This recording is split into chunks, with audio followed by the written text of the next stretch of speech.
Today Dung Fu invites you to delve deeper into the Dhammapada, the 24th verse from the Buddhist scriptures on the YouTube channel Tien Thai in USA.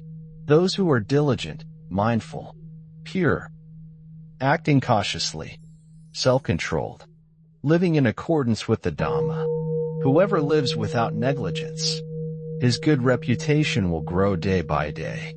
Dear friends on the path, in this brief verse, the Buddha points out the way of steady progress, not just in the eyes of the world, but in the unfolding of inner light. When one walks with mindfulness, diligence, and purity, the fragrance of their conduct spreads far and wide, as the scent of flowers on the wind. Negligence is the fading of effort, the slumber of awareness, the dulling of insight. But diligence is the rising sun of transformation. When we are diligent, we care for each breath, we listen to each moment, and we do not postpone our awakening to a distant future. In the lives of all beings, there comes a time when the heart turns inward and asks, what is the purpose of this life? What am I doing with these precious days? And the Buddha answers us gently, be mindful, be diligent, be pure, be restrained, live in Dhamma, and your merit, your inner clarity, your noble reputation will blossom like a lotus in clear waters. To be diligent is not to be restless. It is not to rush or push.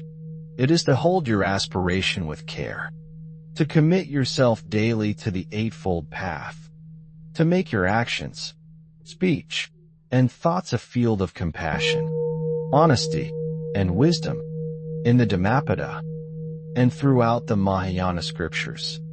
The Buddha teaches that mindfulness is the root of the path.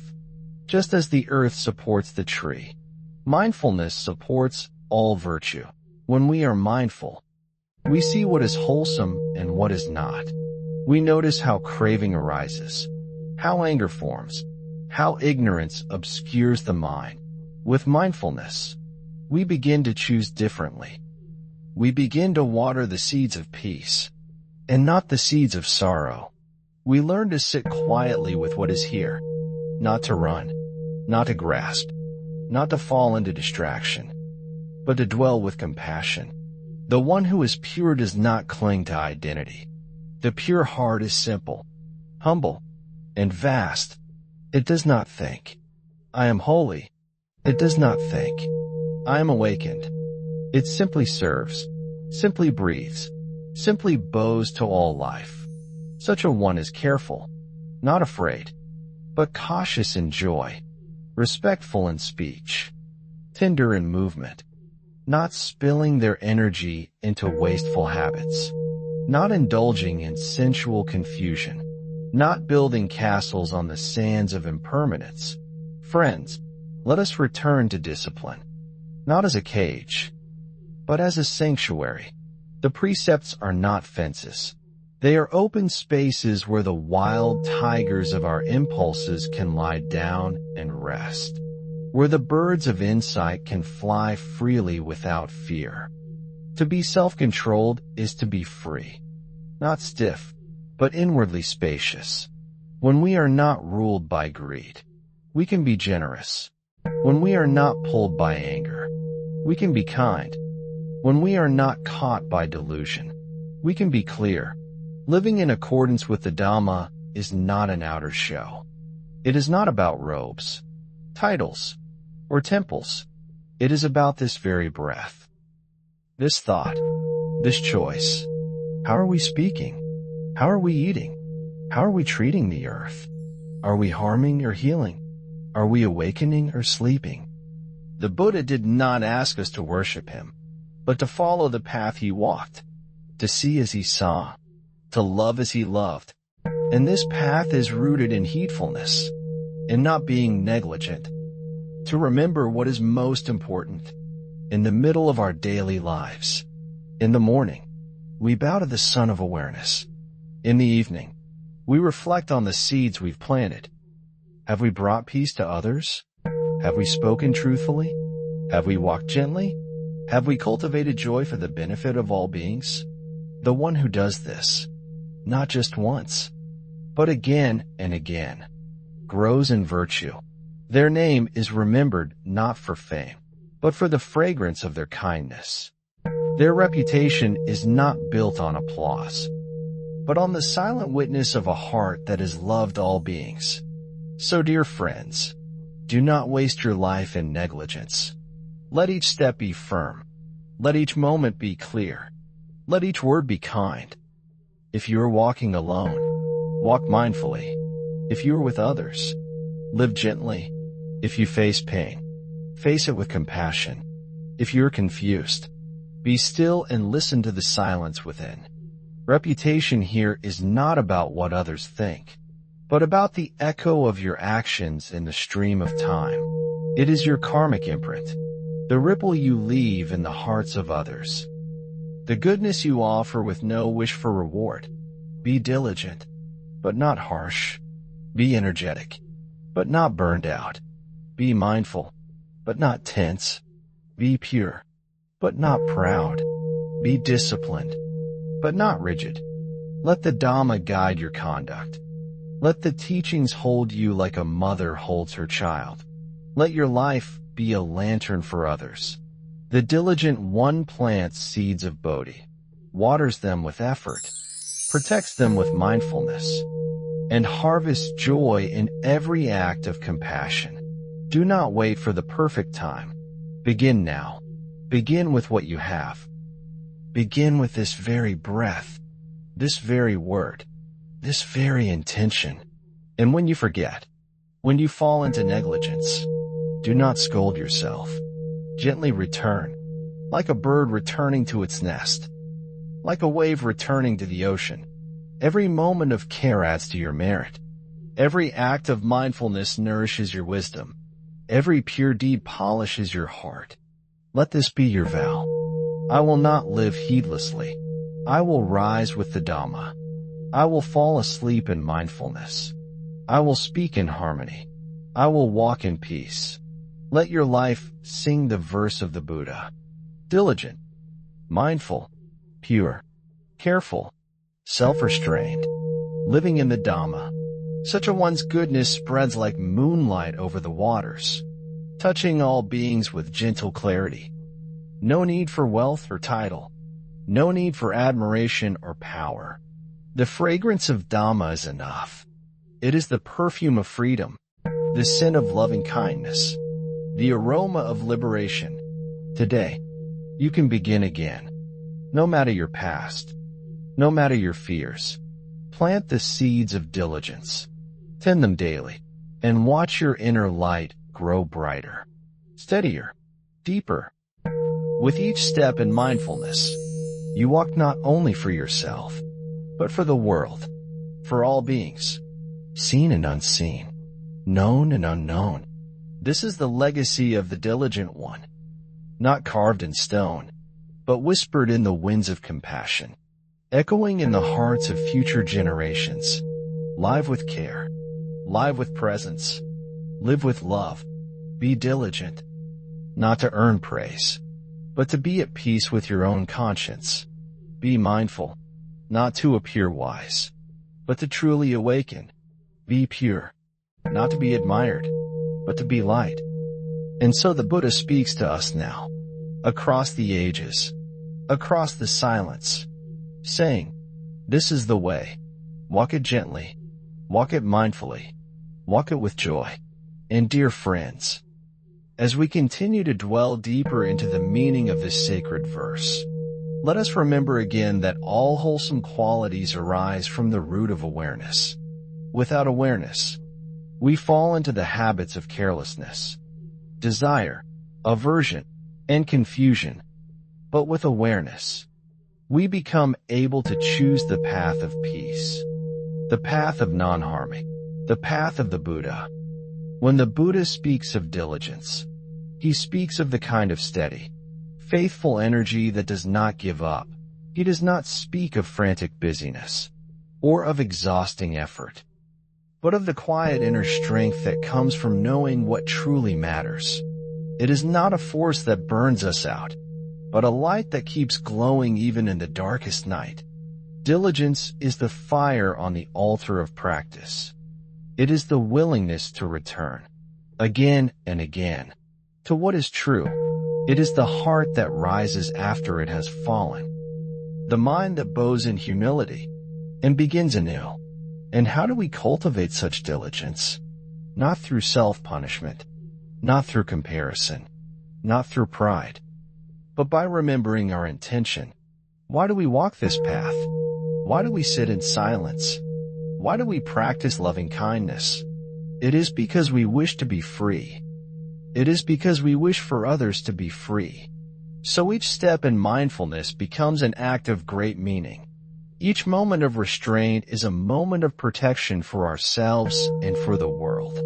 Each word spoken with care is a thread of harmony in the great fabric of life. And purity, dear friends, is not about being flawless. It is not about perfection in appearance. It is about honesty of heart. It is about living without hidden motives, without deception, without arrogance. A pure heart is a transparent heart, one that shines with the light of sincerity. To live with purity is to simplify, not just in outer possessions, but in inner clutter. To be pure is to release the layers of self-centeredness that cloud the mirror of our mind, to drop the story of me and mine, and to become present to the beauty of what is. A pure person walks without pretense, speaks without manipulation, listens without judgment, acts without seeking praise, and serves without seeking reward. They do not need to be seen, because they are already fully here. And what does it mean to act cautiously? The Buddha teaches us to guard the senses, to be aware of what enters through the eyes, the ears, the tongue, the body, the mind, like a watchful gatekeeper. We notice what is wholesome and what is unwholesome, what leads to peace, and what leads to sorrow. Acting cautiously does not mean living in fear. It means living in wisdom. It means choosing our actions with care, not because we are afraid to live, but because we wish to live in alignment with truth. The cautious one is like a traveler who does not step blindly into the unknown, but who lights the path with the lamp of discernment. They do not follow every impulse, but pause, reflect, and choose with mindfulness. And self-control, dear ones, is not repression. It is not harshness toward oneself. It is the gentle holding of one's energy, the knowing of when to speak and when to remain silent, when to act and when to refrain, when to move and when to rest. A self-controlled person is like a river that flows powerfully, but within its banks, it nourishes the land, but does not flood it. It serves all beings, but does not destroy in its movement. Self-control is a form of loving kindness toward ourselves and others. It says, I will not speak words that hurt. I will not act out of greed. I will not live in heedlessness. Because I care. Because I wish to be free. To live according to the Dhamma is to live as though each breath matters. Because it does. It is to live with reverence for life, with humility before truth, with gratitude for the teachings. We do not follow Dhamma out of obligation. We follow it because it brings peace, because it brings clarity, because it opens the door to joy that is not dependent on gain or loss, praise or blame, pleasure or pain.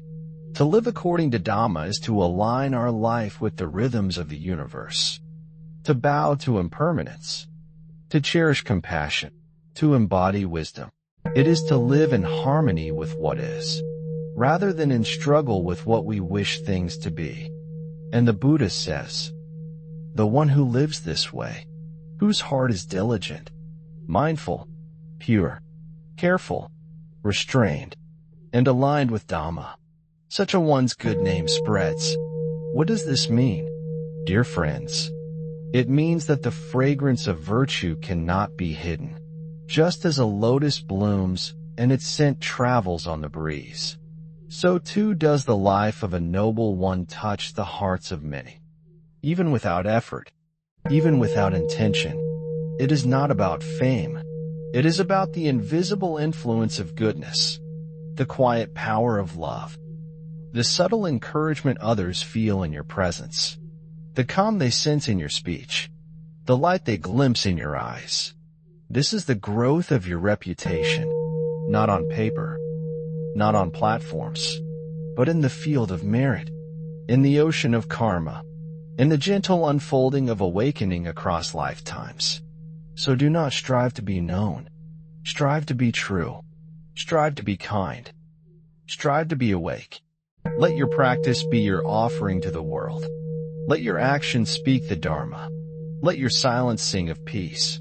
The diligent practitioner does not seek attention, but their presence becomes a beacon. The mindful one does not speak of their mindfulness, but their calm becomes a refuge.